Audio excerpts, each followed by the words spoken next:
Некаде последните статистички математики пресмета сиромаштија од 29% во Република Македонија, значи тоа е од пред една година, ме се чини, од тогаш наваму нема нови податоци. 29% не е мала бројка на сиромашни. Колку концептот минимална плата овде може да помогне да се надмине тој праг и дали таа минимална плата е доволна во споредба со цените? Што се во со оглед на тоа што ќе расте етапно? Значи, видете, факт е дека во Македонија и понатаму тешко се живее. Значи, Македонија е земја и општество кое што е обременето со проблеми. Земја која што и понатаму има релативно висока стапка на невработеност, но она што е најважно е дали тие состојби се влошуваат или постепено се подобруваат. Значи, да, факт е дека постепено се подобруваат, не онолку брзо колку што сакаат граѓаните, колку што очекуваат, но погледнете ги околностите кои што се во околината. Во Грција имаме 5 години рецесија, нивната економија падна 30%. Значи, века нашата економија расте 2-3% годишно, сумарно некаде околу 10-15%. Во период од 5 години, нивната економија паднала 30%. Тоа сериозни рецесии со пад на БДП од 5%, од 7%, со масовни отпуштања, со намалување пензии, намалување на плати. Бугарија исто така имаше мерки на штедење, гледаме дека секој ден де факто има протести во Софија, во Пловдив, во Бургас, во нивните поголеми градови. Во Србија имаше линеарно намалување на платите во целиот јавен сектор, значи полиција, војска, здравство, образование, сите други сектори. За среќа ништо од тоа немаше во Македонија, иако уште еднаш ќе речам, факт е дека состојбите се тешки. За делот на минималната плата, никогаш во Македонија претходно немало минимална плата. Значи немало гаранција што е оној минималец кој што работодавецот му го исплаќа на работникот. Имавме ситуација кога 2003, 2004, 2005 година луѓе работеа за 5000 денари, за 6000 денари, за 7000 денари. Ние рековме прв пат во историјата на Македонија минимална плата 8000 денари, сега ја зголемуваме и велиме минимална плата од 10000 денари. Значи тоа е еден јасен тренд на зголемување во ситуација во која што минималната плата на многу места паѓа. Или кога зборуваме за професионалните војници, тоа е една друга категорија. Оние кои што не критикуваат, ништо од тоа не направиле додека биле на власт. Значи СДСМ ни вели зошто досега не ги решивте професионалните војници. А тие кога беа договорот за професионален војник беше од 35 години. На 35 години им велеа на улица прави што сакаш, ние немаме никаква одговорност за тебе. Ние постепено во текот на овие 7 години зголемивме од 35 на 38 години. После тоа 38 на 45 години, од 45 сега велиме трајно решение. Значи, сето она што во моментов СДСМ го ветува, и тоа како имал шанса да го реализира. Значи, не треба да им се верува на партиите што е тоа што го зборуваат додека се во опозиција, туку треба да се гледаат што е тоа што го прават додека се на власт. Зошто не го решија проблемот со стечајците? Бранко Црвенковски не го потпиша договорот за стечајците. Ние, една голема категорија на луѓе, решивме со законот што го донесовме до 2008 година, сега исто така. Значи, и тоа во овие тешки околности на криза. Значи, мислам дека имаме придвижување на повеќе делови, значи повеќе категории на луѓе и Македонија треба да проложи понатаму. Македонија не смее да се врати на оној период кој што беше претходно или штип на оние мрачни денови кога секој месец се затвореше по некоја фабрика, кога беше град кој што беше безперспективен. Напротив, сега е штип, мислам, и генерално Источна Македонија е еден регион кој што и понатаму има проблеми, и понатаму има тешкоти, но се започнува со една економска динамика и со активност која што е добра. Ќе го затворам разговорот со економијата. Предлагам да преминеме на политика. Значи, распишани се председателските избори. Веќе од денес, 13 април, фиксирана датата. Оно што е за многумина, да речам, дискутабилно, е фактот што изборите се распишуваат, кандидатите остануваат непознати. Се чини дека во сите земји кои што се многу поразвиени од нас и кои што тежнеат кон поголем развој, председателската кампања започнува неколку години. Ќе направам паралела, Весник Кларк ја промовираше кандидатурата на Хилари Клинтон за избори што ќе се одржат по 2 години. Ние се уште остануваме тука. Зошто толку тајност околу кандидатите, кој ќе биде председател, воопшто не е небитна работа? Па, ние за околу месец дена, значи кон крајот на февруари, почетокот на март, ќе имаме своја конвенција за избор на председател. Тоа сме го имали до сега, така беше 94-та година, кога Љубиша Ѓоргиевски беше наш кандидат. Да, 99-та година, кога беа Борис Трајковски и Никола Клюсев на конвенцијата, Сашко Кедев исто така во текот на 2004 година, 2009 Ѓорѓи Иванов и Тодор Петров. Значи, секогаш сме имале еден круг на кандидати и мислам дека кандидатот за председател кој што ќе дојде од редовите на ВМРО-ДПМН или подржан од ВМРО-ДПМН ќе биде идниот председател. Останува да видиме коалициониот партнер. Некако не се многу расположени според изјавите што ги даваат овие денови. ВМРО-ДПМН секогаш води сметка за државните и националните интереси на Република Македонија. ВМРО-ДПМН е партија која што е силна подршка и силен израз на идејата за македонска државност. Значи, македонската држава има своја иднина, има своја сегашност и ВМРО-ДПМН води и тоа како сметка за тоа што се државните и националните интереси на Република Македонија. Ќе ги донесеме најдобрите одлуки во интерес на македонските граѓани. Има еден куриозитет кога во прашање е председателската кампања внатре партиска, условно да ја речем, војпат во ВМРО-ДПМН е многу пред јавно да се проговори за можните кандидати за председателските избори. Господинот Кекеновски излезе со само кандидатура за внатре партиски избори. Како на ВМРО-ДПМН се гледа, во ВМРО-ДПМН се гледа на еден таков потек? Во ВМРО-ДПМН е демократска партија каде што секогаш имало повеќе кандидати за председател, така што апсолутно, значи ВМРО-ДПМН е партија што е отворена, ќе има конвенција, секоја општина ќе има своји делегати на таа конвенција, делегатите ќе гласаат, секој кандидат ќе има свое представување и тогаш ќе го избереме најдобриот со верба и со надеж, па и убеденост дека тоа ќе биде идниот председател на Република Македонија, затоа што важно е Македонија да има свој председател, важно е да успеат изборите, има нели некои калкулации, математики да пропатнат изборите, па после тоа државата влезе во некоја политичка криза и слично. Тоа не е добро за Македонија. Значи, председателот е првиот човек на државата.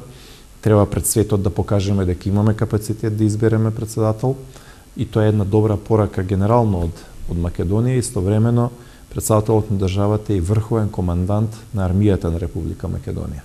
Значи, треба да избереме председател, да излеземе на председателските избори во што е можно поголем број и да го одбереме она што е најдобро за Република Македонија. И тука е можеби и најголемиот проблем. Председателот на државата е првиот човек на нацијата, така да кажам.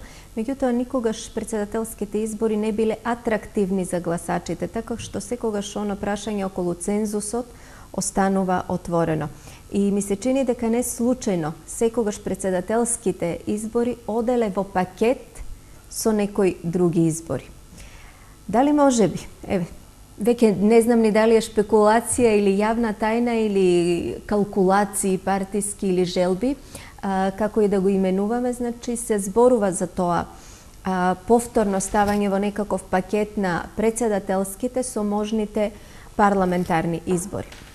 Во прилог на таа предпоставка ќе поставам уште едно прашање, а тоа е односите помеѓу ВМРО ДПМН и ДУИ. Дали, доколку да речеме вашиот коалиционен партнер од албанскиот блок не го подржи кандидатот на ВМРО ДПМН за председател, тоа автоматски ќе значи вовед во криза, владина криза и потреба од. Дали може би не е тоа едно сценарио кое што треба да доведе до предвремени парламентарни? Па, внимателно ги гледаме и следиме и анализираме изјавите кои што доаѓаат од ДУИ. Видовме дека имаше некои изјави оведени од нивна страна. Ќе ги слушнеме тие изјави, ќе видиме кои се констелациите, кои се ситуациите политички и ќе ги донесеме согласно на тоа одлуките. Но она што е добро, она што е важно за Република Македонија, тоа е ВМРО ДПМН во било која варијанта да има што е можно посилна подршка во парламентот, затоа што не е сеедно дали ВМРО ДПМН како владеачка партија има 45 пратеници 2006 година, 63 пратеници 2008 година или 56 пратеници 2011 година. Добро е за Република Македонија ВМРО ДПМН, независно кога и да има избори, да има силен и јасен мандат, да води сметка за државните и националните интереси на Република Македонија. Ние имаме еден меѓународен спор со Грција, каде што сакаат грчките влади сукцесивно долги години наназад да го сменат нашето име, нашиот идентитет, она што сме ние. Од друга страна, повидок спор. Значи, ги имаме таа меѓународна констелација која што имаме. Знаеме дека соседи на Република Македонија се и Република Грција, и Албанија, и Косово, и Србија, и Бугарија. И во тој дел добро е за македонската држава, ВМРО ДПМН да има солидна поддршка, стабилна Македонија да има влада и силна поддршка во парламентот. Граѓаните на Македонија, македонските граѓани знаат што е во интерес на државата и во долгорочните интереси на нашите земја и народ и согласно на тоа ги вадат своите заклучоци. Последната анкета, тоа е на Институтот Димитрije Чуповски. Значи ги извадив само податоците за ВМРО ДПМН наспроти СДСМ. Зборува за поддршка во ваша полза од 26% наспроти 15% за СДСМ. Намерно темпирана анкета, тајминг за анкета или може би причина за размислување, повторно ќе се вратам на пред парламентарните избори? Па анкети има секој месец има анкети. Ако гледате, например, во текот на годината од различни институции се случуваат, горе-доле еднаш месечно има една анкета. Ова доаѓа од сериозна институција, тоа е Институтот Димитрije Чуповски, кој што на минатите локални избори, а исто така и претходните парламентарни, беше меѓу институциите и институтите кои што има најточна прогноза. Знаеме дека тогаш на Плюс Инфо и како беше Прогрес институтот, некои институти блиски,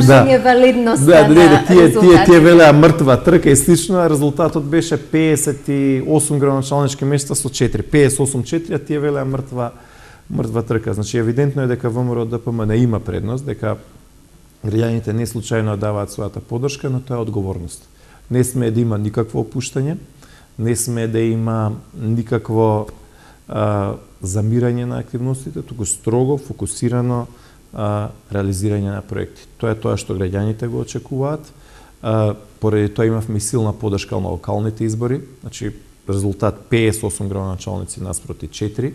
И тоа од тие 58 некаде добри 30 на градоначалници беа со разлика 2:1, 3:1, 5000 разлика, 7000, 10.000 разлика.